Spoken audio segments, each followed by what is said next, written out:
ada yang sudi menolong saya. Tidak ada yang datang. Saya dilupakan. Sudah berapa lama saya di sini? Tidak tahu. Sudah berapa lama saya disiksa macam binatang? Apa saya binatang? 4 dinding, 1 jendela berjeruji besi, tembok yang tebal, tidak ada perabotan, hanya ada tikar dan bantal, tidak ada selimut. Mustahil jika saya selamat, jika tidak ada mukjizat. Mudasir, kamu Mudasir. Kenapa? Tidak kenal saya lagi. Saya Atika, istrimu. Dulu kamu mengantar saya ke Jakarta. Kita berpisah di Bandara Soekarno-Hatta, Cengkareng. Kamu cerita di surat. Sehabis cerita, kamu langsung pulang ke kampung untuk menanam sawah. Sampai setahun lebih kita saling berkirim surat. Sesudah musibah datang, suratmu tak kunjung datang lagi. Jangan pergi, Mudasir. Jangan pergi. Jangan tinggalkan saya. Apa saya sudah tidak mempunyai daya tarik lagi? Jangan pergi, Mudasir. Jangan pergi. Jangan tinggalkan saya. Apa saya sudah tidak mempunyai daya tarik lagi? Dulu kamu sering bilang saya cantik. Ya, saya cantik. Kecantikan yang alami, tanpa gincu dan tanpa bedak. Kamu suka apa adanya. Kamu sering bilang begitu.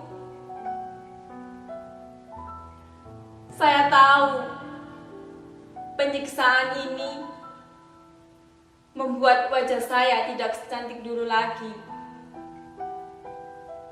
Kalau ada cermin di kamar ini, mungkin saya segera tahu wajah saya seperti apa. Mungkin sudah seperti gombal busuk, bacin, dan tidak layak untuk dipandang. Tapi Mudasir, kamu menikahi saya secara lahir batin kan? Bukan menikahi wajah saya. Jika benar kamu di sini, tolong keluarkan saya. Lalu kita pulang ke kampung halaman bersama-sama. Tidak perlu melapor kepada polis Raja Diraja. Tidak guna melapor kepada Menteri Tenaga Kerja. Kita warga negara Indonesia, bukan warga negara Filipina. Beruntunglah mereka yang berasal dari Filipina. Bahkan presiden mereka pun peduli kepada nasib para tenaga kerjanya, terutama yang bekerja di mancanegara.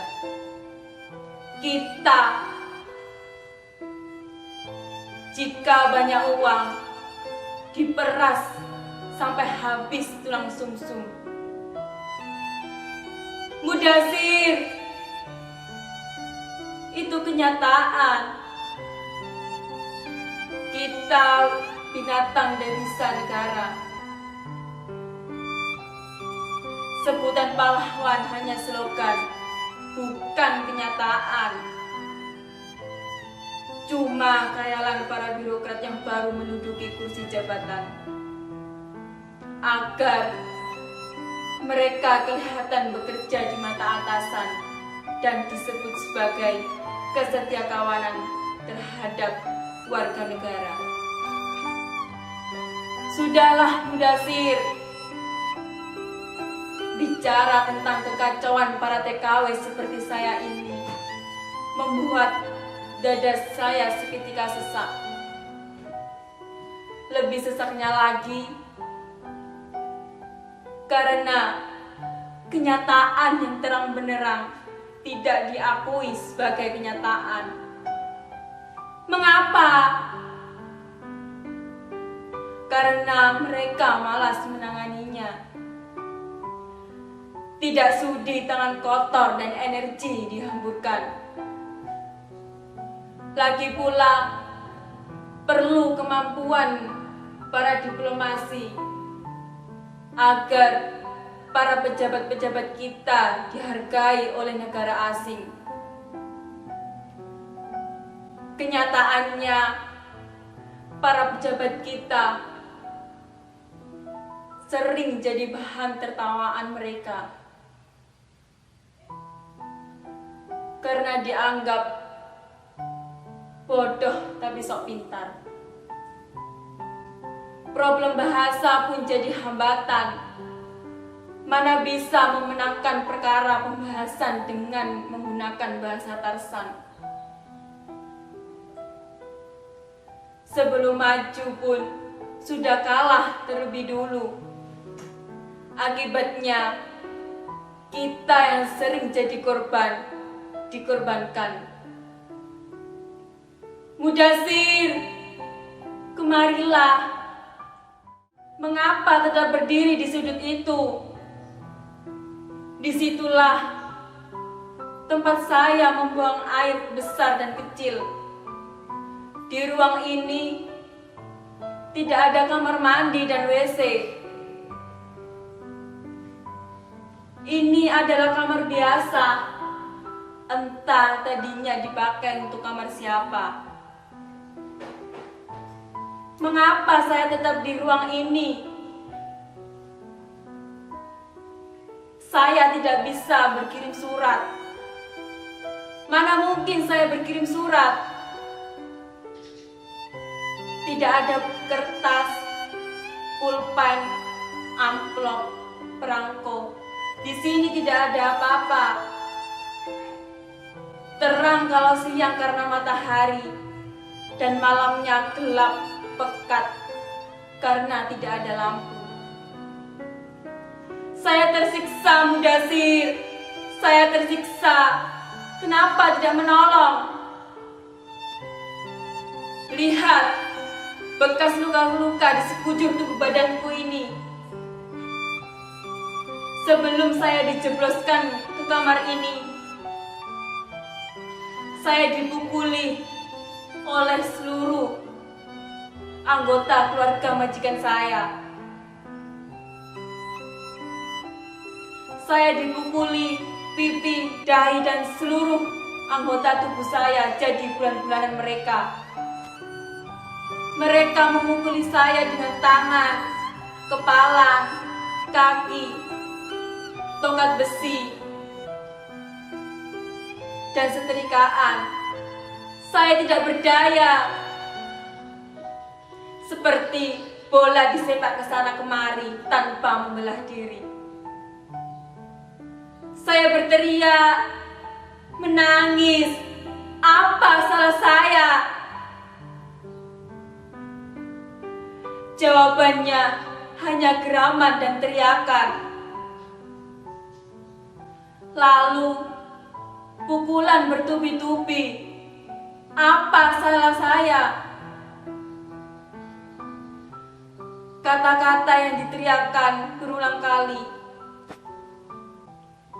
Saya indon, bangsat, bajingan, pencuri, maling, tidak tahu diri. Apa salah saya? Demi Tuhan, saya tidak pernah mencuri. Saya bukan maling. Tidak ada sidang pengadilan yang memihak kepada saya agar dapat memperoleh pembuktian. Saya tidak seperti yang mereka tuduhkan. Sudah berapa lama saya di sini? Lihat, luka-luka di sekujur badanku sudah mulai mengering. Bagaimana saya bisa bertahan? Saya dikasih makan 1 kali sehari. Minuman di termos plastik yang bocor. Saya makan dan minum di gelas dan piring yang kotor. Mudasir, Mudasir, kamu tidak akan bisa membayangkan perlakuan yang sudah saya terima selama ini. Saya memang lebih pantas disebut anjing. Saya dianggap bukan manusia. Kekuatan hukum nampaknya tidak berdaya, sebab aparatnya lebih sering pilih kasih. Mana mungkin mereka membela saya yang anjing ini? Indon lagi. Saya yang datang hanya untuk merampok uang mereka. Mana mungkin saya yang datang hanya untuk merampok uang mereka. Tentu saja mereka lebih memilih kepada sesamanya, bukan seperti saya yang anjing. Tapi Mudasir, demi Tuhan saya bekerja. Saya memperoleh upah karena bekerja. Saya bukan pemalas. Saya bangun sebelum subuh, membersihkan rumah, menyapu, mengepel. Di rumah sebesar ini, saya yang menyetrika, mengelap perabotan, memasak, dan mengurus taman. Saya sendirian di rumah sebesar ini. Pekerjaan selesai pukul 9 malam. Itu pun tidak selalu begitu. Jika ada tamu yang datang, saya akan melayaninya. Terkadang saya memasak di tengah malam. Itu pun untuk tamu yang berniat makan malam. Tidak apa, semua saya lakoni dengan gembira dan ikhlas. Saya tahu diri sebagai pelayan yang datang dari seberang, tidak berani menuntut macam-macam. Yang harus saya lakukan adalah bekerja dengan rajin, tidak mengeluh. Semua kondisi saya terima. Setahun saya menerima gaji, sebagian saya tabung, sebagiannya lagi saya kirim ke kampung. Saya bertekad di ujung tahun kelima, saya pulang membawa ringgit sebanyak mungkin agar kita bisa membeli beberapa petak sawah untuk modal hidup di masa depan. Pada bulan ke-13, suatu malam, majikan lelaki saya mendatangi saya. Nampaknya mabuk. Dia masuk kamar, menutup pintu, duduk di pinggir ranjang dan menatap saya dengan diam. Saya tidak sempat bertanya apa maksudnya datang ke kamar saya. Tapi Sebagai perempuan, naluri saya bilang ada sesuatu yang tengah menggoda majikan saya. Saya mulai ketakutan. Keringat dingin mengucur deras.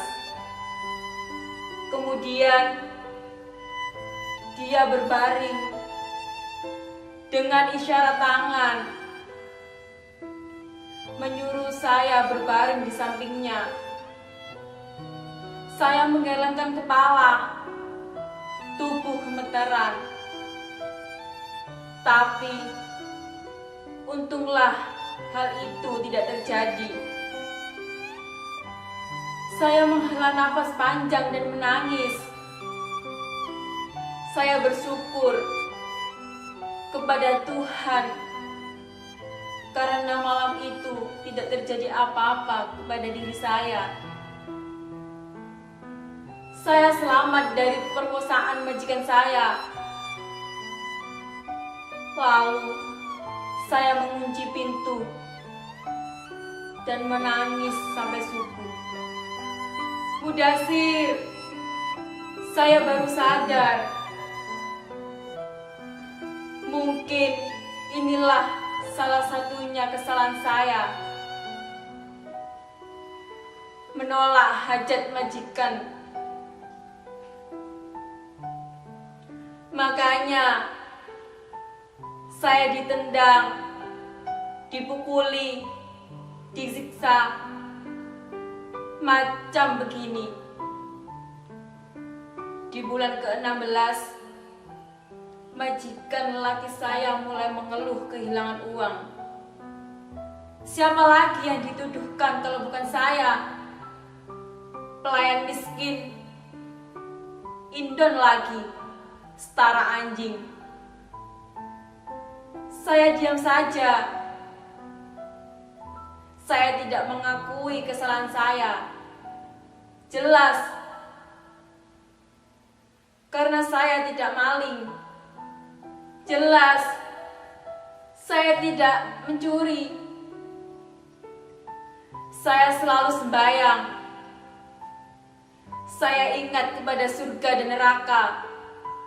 Saya takut hukuman. Saya sangat percaya kepada sebab dan akibat. Pada bulan ke-16 itulah nasib masa depan saya mulai ditentukan. Anak lelaki majikan saya mulai mengeluh kehilangan uang. Begitupun juga dengan anak perempuannya. Siapa lagi yang dituduhkan? Sayalah itu, kambing hitam yang menanggung semua akibatnya. Saya dipukuli lagi, bertubi-tubi dengan setrikaan panas, karena pada saat itulah saya menyetrika baju. Tapi ada apa sesungguhnya dengan majikan saya? Ada apa sesungguhnya dengan mereka? Dulu mereka betul-betul senantiasa menghormatinya dan banyak belajar dari kita. Dalam tempo pendek, mereka menjadi bangsa yang kaya raya. Tidak perlu lagi belajar dari Indonesia. Mereka jauh lebih maju. Lalu mereka mulai menanam modal di mana-mana, dan mereka menerima modal asing. Sukses bertubi-tubi membuat percaya diri mereka semakin besar. Mereka nekat pula mencuri berbagai jenis kesenian, termasuk flora dan fauna. Mereka tidak takut kepada hukuman. Bukankah uang untuk membungkam mulut hukum? Mudasir, kenapa diam saja? Kamu tidak percaya dengan cerita saya? Demi Tuhan, saya bersumpah masih suci. Tidak ada lelaki lain yang menyentuh kehormatan saya. Lelaki satu-satunya bagi saya adalah kamu. Saya sesuci Dewi Sinta. Janganlah kamu sebagai Rama yang meragukan kesucian Sinta. Saya tetap setia, dan sampai kapanpun saya akan tetap mempertahankan kesetiaan itu. Meski dengan resiko berkorban nyawa. Percayalah kepada saya, Mudasir. Jangan pergi, jangan berpaling, jangan tinggalkan saya. Saya butuh kehadiranmu. Saya tahu kamu marah. Dulu langsung saya tinggal pergi ke negeri ini. Padahal kita baru saja menikah 3 bulan yang lalu. Tapi itulah rencana saya, mengumpulkan modal hidup agar kita tidak sengsara. Saya berharap kamu sudi memahaminya. Saya bisa memperoleh 5 kali lipat gaji mereka. Dan itu pun sangat menggiurkan. Iya, betul. Memang sangat beresiko. Apalagi untuk perempuan semuda saya. Saya yakin saya akan menahan setiap godaan. Sebesar apapun godaan itu, ajaran agama jadi pegangan. Dan terutama janji ikrar pernikahan kita. Lakon saya terjadi dalam dunia nyata, bukan dalam dunia maya, bukan di layar putih. Ini saya, Atika, bukan bintang film. Mudasir, bagaimana mak dan bapak? Encok bapak, apa sudah sembuh? Saya pernah kirim uang dengan jumlah yang lumayan banyak. Bapak bisa berobat ke dokter dengan menggunakan uang itu. Asma emak, apa sering kambuh? Saya pernah mengirim alat hisap. Alat itu sangat bermanfaat jika asmanya kambuh. Lagi pula, uang yang saya kirimkan jumlahnya lumayan banyak. Cukup untuk membeli tablet-tablet pencegah asma. Saya yakin asmanya pasti sembuh.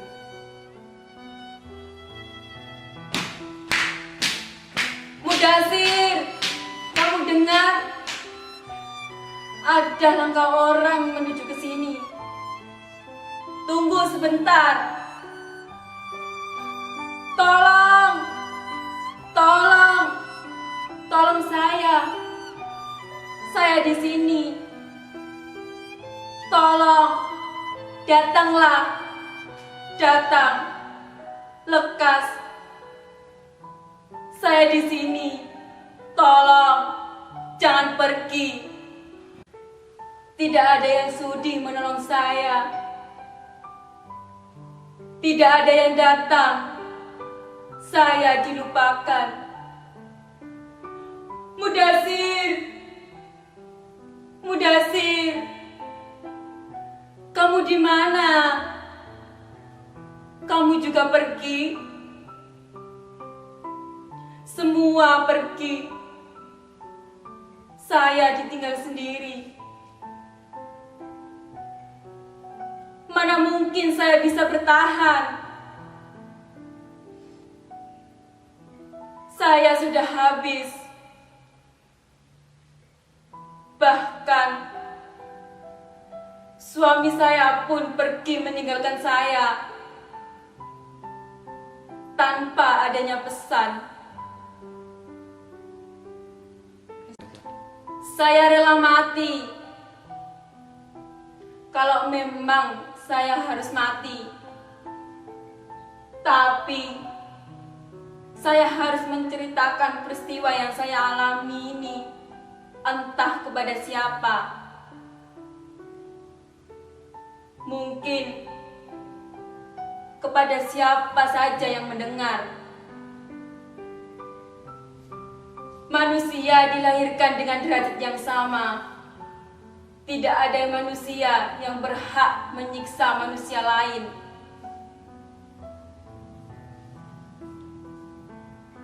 Nasib manusia tidak bisa ditentukan oleh manusia.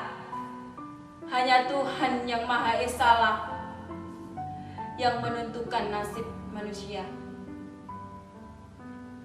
Saya dianiaya tanpa penjelasan. Adilkah itu? Tapi terus terang, saya sudah lelah untuk meminta tolong. Sudah ratusan kali saya meminta tolong. Tidak ada yang sudi menolong saya. Tidak ada yang datang.